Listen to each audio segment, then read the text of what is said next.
ಮಾಜಿ ಮುಖ್ಯಮಂತ್ರಿಗಳಾದಂತ ಸನ್ಮಾನ್ಯ ಶ್ರೀ ಯಡಿಯೂರಪ್ಪನವರು ಬರ್ತಾ ಇದ್ದಾರೆ. ಅವರಿಗೆ ತಮ್ಮೆಲ್ಲರ ಪರವಾಗಿ ಹೃತ್ಪೂರ್ವಕವಾದಂತ ಸ್ವಾಗತವನ್ನ ಬಯಸ್ತಾ ಇದ್ದೇನೆ. ಬಂಧುಗಳೇ,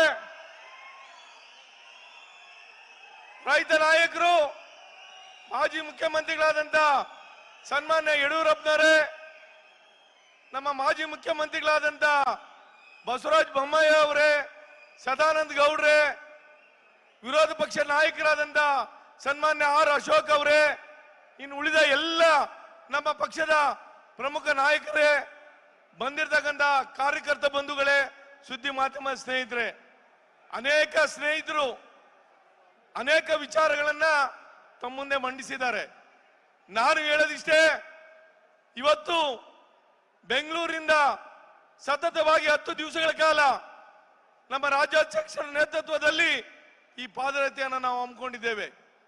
ಇಡೀ ರಾಜ್ಯದ ಜನತೆಗೆ ವಿರೋಧ ಪಕ್ಷವಾಗಿ ನಮ್ಮ ಕೆಲಸವನ್ನ ನಾವು ಮಾಡ್ತಾ ಇದ್ದೇವೆ. ಕಾಂಗ್ರೆಸ್ ಈ ಭ್ರಷ್ಟ ಸರ್ಕಾರದ ಅಂಕು ಡಂಕುಗಳನ್ನ ನಾವು ಜನರ ಮುಂದೆ ಇಟ್ಟಂತ ಕೆಲಸವನ್ನ ಇವತ್ತು ನಾವು ಮಾಡ್ತಾ ಇರ್ತಕ್ಕಂಥದ್ದು. ಇವತ್ತು SC ST ನಿಗಮದ ಹಣವನ್ನ ದುರುಪಯೋಗ ಮಾಡ್ಕೊಂಡಿರ್ಬೋದು, ವಾಲ್ಮೀಕಿ ಹಗರಣ ಇರ್ಬೋದು, ಮುಡಾ ಹಗರಣ ಇರ್ಬೋದು, PSI ಆತ್ಮಹತ್ಯೆ ಇರ್ಬೋದು, ಹೀಗೆ ಹಲವಾರು ಹಗರಣಗಳನ್ನ ಇವತ್ತು ಜನರ ಮುಂದೆ ಇಡುವಂತ ಕೆಲಸವನ್ನ ನಾವು ಇವತ್ತು ವಿರೋಧ ಪಕ್ಷವಾಗಿ ಇವತ್ತು ಮಾಡ್ತಕ್ಕಂಥ ಕೆಲಸವನ್ನ ಇವತ್ತು ಭಾರತೀಯ ಜನತಾ ಪಕ್ಷ JDS ಜೊತೆಗೂಡಿ ಇವತ್ತು ಮಾಡ್ತಕ್ಕಂಥ ಕೆಲಸವನ್ನ ನಾವು ಮಾಡ್ತಾ ಇದ್ದೀವಿ.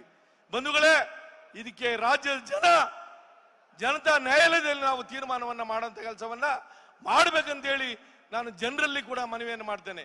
ಇಷ್ಟೊಂದು ಸಂಖ್ಯೆಯಲ್ಲಿ ಕಾರ್ಯಕರ್ತರು ತಾವು ಬಂದು ಪಾದಯಾತ್ರೆಯಲ್ಲಿ ಕೂಡ ಭಾಗವಹಿಸಿದಿರಾ, ಈ ಸಮಾವೇಶದಲ್ಲಿ ಕೂಡ ನೀವು ಭಾಗವಹಿಸಿ ನಮಗೆ ಅಭೂತವಾದಂತ ಬೆಂಬಲವನ್ನು ವ್ಯಕ್ತಪಡಿಸಿದಿರಾ. ಅದಕ್ಕೆ ನಾನು ಯಾವತ್ತೂ ಕೂಡ ಆಭಾರಿಯನ್ನ ಮಾತನ್ನ ಈ ಸಂದರ್ಭದಲ್ಲಿ ಹೇಳಲಿಕ್ಕೆ ಕೂಡ ನಾನು ಬಯಸ್ತೇನೆ.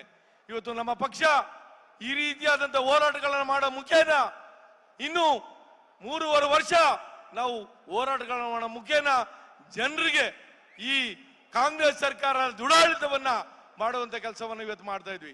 ಇವತ್ತು ರೈತರು, ಇವತ್ತು ಅನೇಕ ಕಡೆ ಮಳೆ ಅನಾಹುತಗಳಾಗಿದೆ, ಯಾರೊಬ್ರು ಕೂಡ ಹೋಗಿಲ್ಲ, ಯಾರು ಕೂಡ ಆ ಜನರ ಕಷ್ಟಗಳಿಗೆ ಸ್ಪಂದನೆ ಮಾಡುವಂತ ಕೆಲಸ ಇವತ್ತು ಮಾಡಿಲ್ಲ. ನಮ್ಮ ಸರ್ಕಾರ ಇದ್ದಂತ ಸಂದರ್ಭದಲ್ಲಿ ನಾವು ಅನೇಕ ಯೋಜನೆಗಳನ್ನು ಮಾಡಿದ್ವಿ, ಎಲ್ಲವನ್ನು ಕೂಡ ಬದಿಗೊತ್ತಿದ್ದಾರೆ.